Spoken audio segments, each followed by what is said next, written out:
What is up, guys? Welcome back to another GeekaWhat video. In this video, I'm going to be building one of the most insane gaming PCs possible for 2022. Featuring Intel's awesome i9 CPU, the refreshed RTX 3080 Ti, and loads of insane hardware, this build is utterly crazy. Without any further ado, let's dive into it, get the thing built, and then boot it up and play some games on it just a little bit later.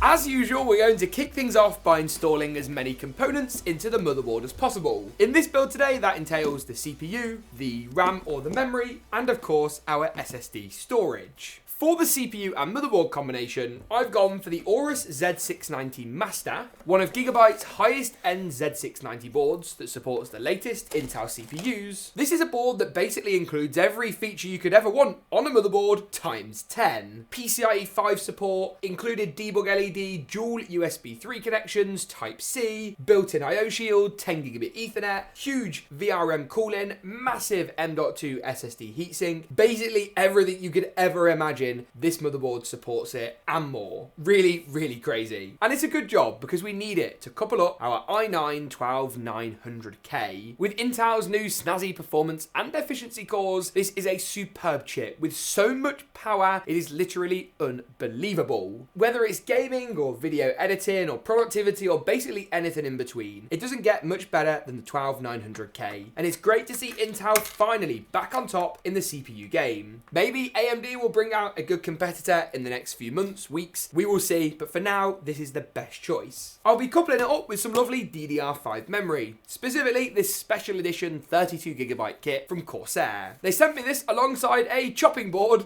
to demonstrate the memory's cutting edge performance. There's now a permanent fixture of our video set just in the background over there. So if you see that in future, that's why it's there. This memory though is awesome. It comes complete with Corsair's super bright Capellix RGBs, which hopefully we've got a nice shot of for you all to see in our video today. Really, really cool memory kit though. DDR5 still has some way to go as far as speeds and particularly those cache latencies are concerned, but you still get the best of the new generation when picking up a new Intel CPU and the faster memory to boot. We'll be installing into the second and fourth slot, leaving the first and the third slots open for future upgrades and allowing you to install another 32GB kit when you see fit, giving you 64 gigs of total memory for your new i9-12900K. Marvellous. It's at this stage of the build that you could get carried away and go gonko with your large regular screwdriver, but you don't want to because you actually need a super small screwdriver for the next stage, installing the M.2 SSD. Installing the M.2 SSD drive. For this component, I've picked up the Seagate Firecuda 530, a 1 or 2 terabyte drive with read and writes in the region of 7 gigabytes per second. That's right, you can read and write data on this system at nearly 10 gigabytes a second, more than 15 times the speed of the old SATA SSDs and far, far quicker than the Gen 3 standard, about double to be precise. Nothing beats a brand new SSD in all of its packaging. I always find it quite funny when you open a drive because it's so small relative to anything else. So you can pop off the cover, take out the M.2 SSD and unwrap it like so. Peel back our included anti-static bag to protect the drive in transit, revealing the gorgeous black PCB of the Firecuda 530. Now in this build, we'll be installing into this very, very top M.2 slot, quite possibly the most overkill cooling I've ever seen on a drive like this one, but I'm not complaining. GeekaByte are going to include it, and I'm going to take it as the W that it is. To fasten the drive down, there's one more screw to remove underneath, just a teeny tiny little screw right here that will secure the drive into place. Pop the SSD in, 45-degree angle, and clip it down. Add in your screw for good measure, and the drive is not going to go anywhere. Or at least, that's the plan. If it does go anywhere, your system is not going to boot. No Windows for you. No bueno, senor. I really, really apologise to any actually Spanish viewers watching this video.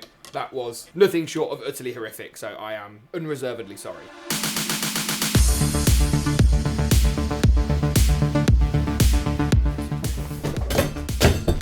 Yes, my poor water bottle. Once your motherboard's done, you can grab your I actually didn't mean to do that. Once your motherboard's done, you can grab your case. And this might be the biggest, the heaviest, the largest mid-tower case I've ever seen in my life. NZXT, are you sure this is not a full tower? Either way, it's NZXT's H710, or NZXT's depending on which side of the proverbial pond you are from. This case comes in a range of different colorways. I've gone for the black and the white version because I think it looks the best. I'm still not convinced it's actually a mid-tower, but with plenty of packaging, the chassis thankfully isn't quite as large as what the box might suggest. So let's go ahead and get the case out and then we'll go from there. In all seriousness though, this is a really, really stunning case. It's a bit light on features like RGB, but don't worry because we're going to add some of those in ourselves later. What we do want to do though is really quite heavy, is take off the side panels. There's a little button on the panel here we can push and it falls off. So make sure you don't drop it.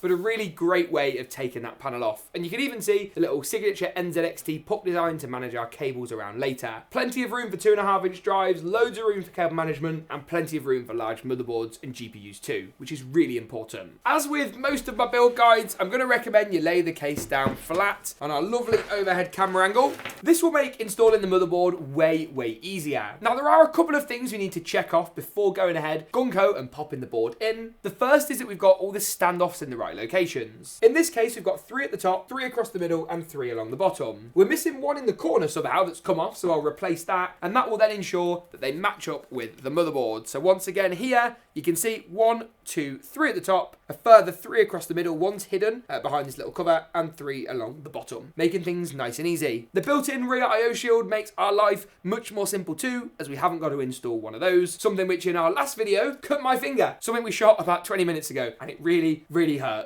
Flashback. Ow, ow, I've got to, oh no, ow. Don't know if we have to blur that or whether we can show blood on YouTube, I'm not quite sure. Credit for the rear I/O shield, Aorus, and that makes putting the motherboard in a lot easier. It is at this stage of the build then we can move on to the CPU cooler, as making sure the CPU stays chilly is the next portion of the video. I've gone for an NZXT theme for this system, in case that wasn't already blindingly obvious, and specifically I've picked up one of their great KRAKEN 360mm coolers. This isn't one of the super fancy ones with the built-in screen, but it does have their awesome Air RGB fans, something that our X or Z series of coolers, I should say, don't include. So either go for the screen and get non-RGB fans, or go for no screen and get RGB fans. I'm going to go for the lighting every day of the week personally. Take off the sleeve from your radiator, leave on the plastic shielding for the water block for now, as it has got thermal paste underneath, which you don't want to spill everywhere, and then determine whereabouts in the case you actually want to proceed and mount the cooler. Now, typically I'd go at the front of the chassis, but I think with the way the RGB fans look, they'd look much better at the top of the case, meaning I need to somehow figure out how you take the top panel of the 710 off. I didn't sound good, it didn't look good either.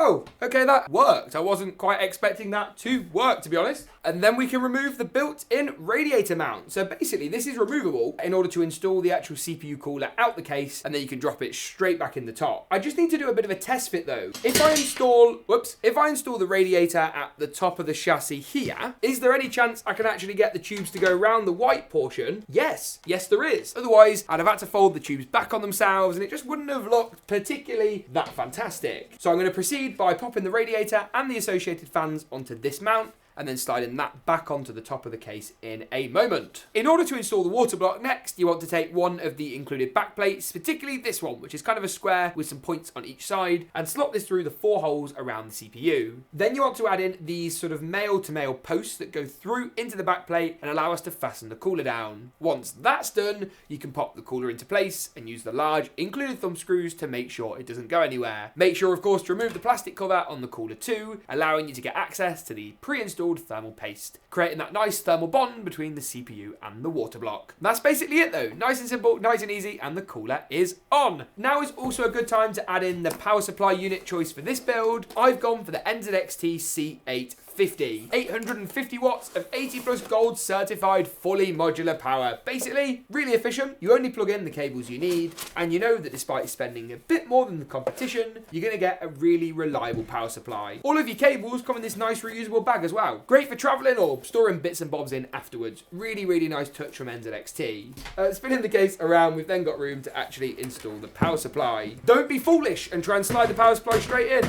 It's not going to fit, because actually you need to go ahead and remove this power supply plate with the 4 thumb screws. You then slide the PSU in from the back of the unit rather than in from the front. That's just something to bear in mind.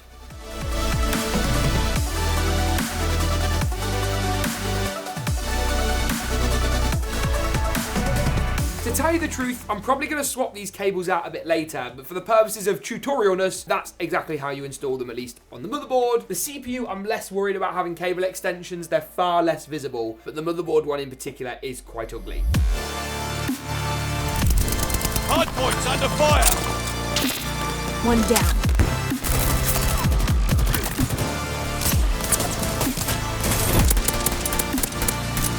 Target down!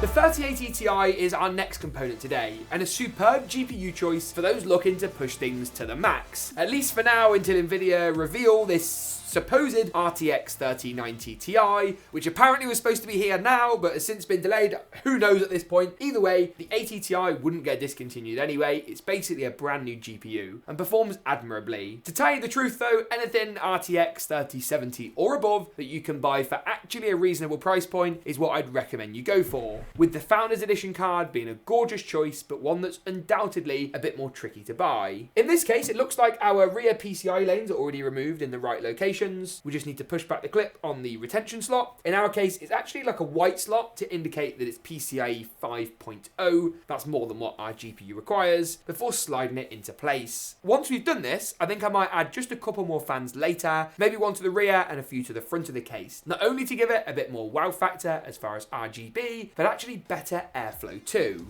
And with that, we're basically ready to boot the system up and test it out in some of the latest AAA titles and most popular games. But first, there's something we need to do. We need to see how good it looks in the only way we know how here on the GeekaWhat channel. An epic glam montage that just kills it every time. I'll see you in a second, but first, roll that montage.